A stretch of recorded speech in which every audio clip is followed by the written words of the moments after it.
Greetings. Krishna said, Lord Krishna this is, that the real never ceases to be. And that's what we're attaining to be, real I, real people living in the real world.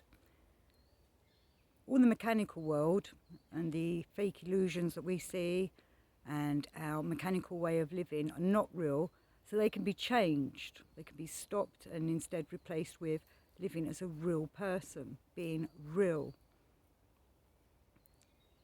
And as Gurdjieff says in his book, life is real only then when I am. You're only real when you're awake. When you're asleep, you're living in the illusion of a fake world, I suppose we should call it. We're not living in the real. So attaining to be real is quite a challenge, but a challenge that's worthwhile, because we become obviously real, but we become connected with everything then. As I've said in many of my videos, have all been about how to work on ourselves so that we can connect with the harmonious flow of the universe. When we're in the unreal, we're living in the chaotic. There's a real bird fluttering about above me. Obviously doesn't like what I'm saying. Or finds it so interesting that it's trying to get closer. It's definitely moved down a few branches to be closer, bless it. Oh, my train of thought's gone now. Anyway, we're being real, was what the point of this is all about. Being real. Being real to yourself, being real to everybody else, being true to yourself is reality, is the real way of being. So as they say in many of the mythologies and the esoteric work, is about lifting the veil of Isis. And when the veil of Isis is down, we are not seeing the realness of everything. We're seeing the illusion that's being played out in front of the veil. But if we lift the veil, suddenly we can see everything for what it really is. And I find that quite interesting in one of Gurdjieff's exercises of the I am, when you can either stand or sit and you put your arms out. I don't know if I can show it. So you have your arms out and you're looking through between you. Concentrate on one piece in front of you, something you concentrate on. Don't take your eyes off it.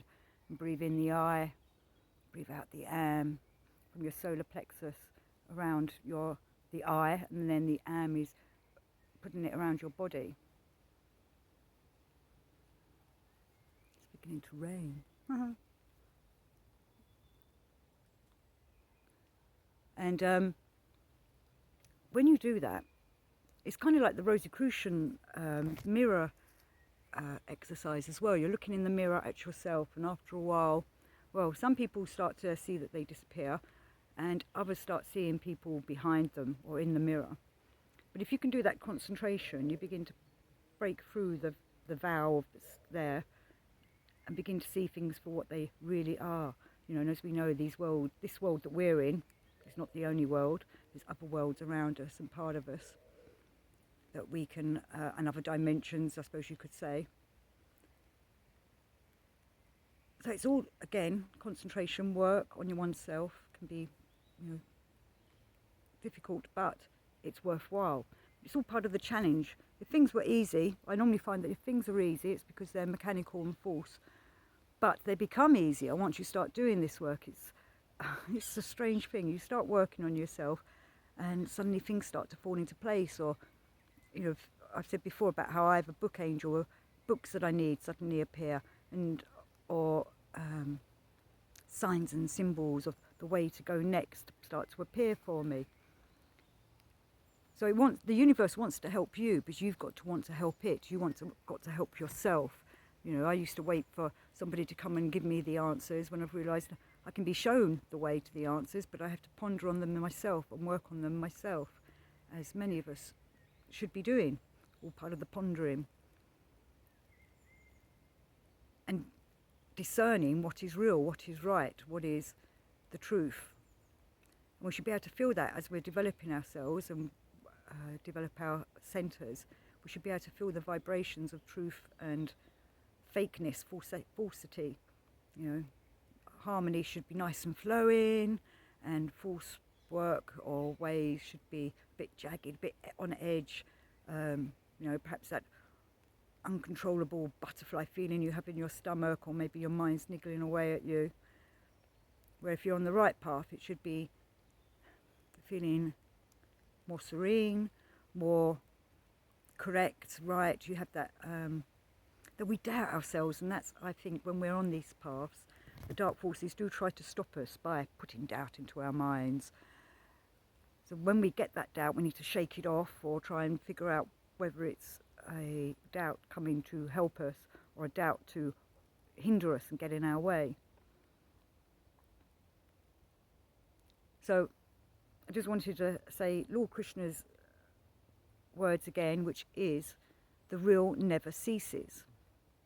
And it doesn't, because the real is ongoing, it's the real way. Whereas I was saying at the beginning, the fake way of living, or the fake lives that are being put upon us, and the illusions and delusions, can be broken down, and they don't last forever. And they sometimes change because they can see, they can notice when you're beginning to see through them, so they try and change themselves. They're like the chameleon, can change what they're doing. You know, many of you might see it in the news and in conspiracy analysis of something you're really into, and then it's beginning to take off. And then suddenly it changes, or there's new information brought in that kind of changes the data. But what is real should ring true to you if you're working on yourself. And what is fake will be an uncomfortable, discomforting feeling. So stay true to yourselves, and remember that life is real only when I am, you are. We must stay true to it all. Lovely, beautiful.